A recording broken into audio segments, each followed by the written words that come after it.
Shalom, saudara-saudara yang dikasihi Tuhan Yesus Kristus. Hari ini kita akan menjawab pertanyaan, apakah agama yang dianut oleh Ismail? Saudara yang dikasihi Tuhan, Ismail, anak Abraham, tidak menganut agama apapun yang kita kenal sekarang ini. Abraham adalah orang yang percaya kepada Tuhan. Dan sebagai anak dari Abraham, Ismail mengikuti apa yang disembah oleh Abraham. Berdasarkan Alkitab, kita dapat mengetahui bahwa ibu dari Ismail, yaitu Hagar, adalah orang Mesir. Hagar pun tidak menganut suatu agama tertentu. Alkitab tidak pernah menyebutkan soal agama sedikit pun. Tapi Alkitab mengajar kita untuk mengenal Tuhan dan hidup menuruti perintah Tuhan. Dalam Kejadian 16 ayat yang ketiga, di situ tertulis, jadi Sarai, istri Abram itu mengambil Hagar, hambanya, orang Mesir itu, yakni ketika Abram telah 10 tahun tinggal di tanah Kanaan, lalu memberikannya kepada Abram, suaminya, untuk menjadi istrinya. Saudara yang dikasihi Tuhan, apa yang disembah oleh Abraham, itulah yang disembah oleh Ismail. Sebagai anak, ia akan menuruti orang tuanya. Dan Abraham mengajarkan kepada Ismail juga mengenai Tuhan dan bagaimana menyembah Tuhan.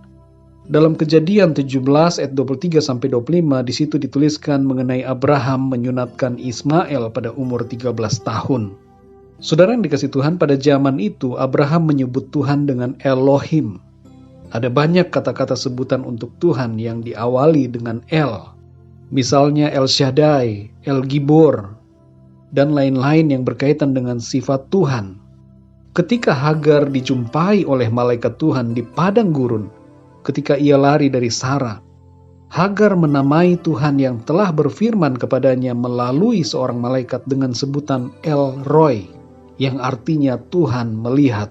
Hal ini tertulis dalam Kejadian 16 ayat 13. Kita dapat mengambil suatu kesimpulan, saudara, bahwa Ismail, anak Abraham itu ikut menyembah Tuhan yang disembah oleh Abraham. Karena Abraham adalah ayahnya yang menjadi panutan baginya. Demikian pula Hagar, karena pada konteks masa itu, seorang budak biasanya mengikuti apa yang disembah oleh tuannya. Hal ini dapat dilihat dari tindakan Abraham yang juga menyunatkan semua budaknya laki-laki, sebagaimana tertulis dalam Kejadian 17 ayat 23-25. Mari kita perhatikan ayat dalam Kejadian 28 ayat 8-9. Di situ tertulis, maka Esau pun menyadari bahwa perempuan Kanaan itu tidak disukai oleh Ishak ayahnya. Sebab itu ia pergi kepada Ismail dan mengambil Mahalat menjadi istrinya, di samping kedua istrinya yang telah ada. Mahalat adalah anak Ismail, anak Abraham, adik Nebayot. Esau adalah keturunan generasi kedua dari Abraham setelah Ishak. Dan ada tradisi dalam keluarga keturunan Abraham untuk tidak menikah dengan bangsa lain yang tidak menyembah Tuhan yang disembah Abraham. Esau, anak Yakub, menyadari bahwa pilihannya untuk mengambil istri dari orang Kanaan tidak disukai oleh Ishak ayahnya. Maka ia pun pergi mengambil istri dari keturunan Ismail, karena keturunan Ismail dipandang mempunyai hubungan keluarga dan sama-sama menyembah Tuhan yang sama. Saudara yang dikasihi Tuhan, pertanyaan ini dapat terjawab secara begitu sederhana karena memang tidak ada sedikit pun disinggung soal agama dalam Alkitab.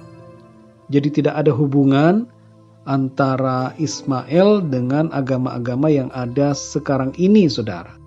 Hal ini penting untuk kita ketahui karena banyak orang yang bingung soal apa agama yang dianut oleh Ismail dan Hagar ibunya.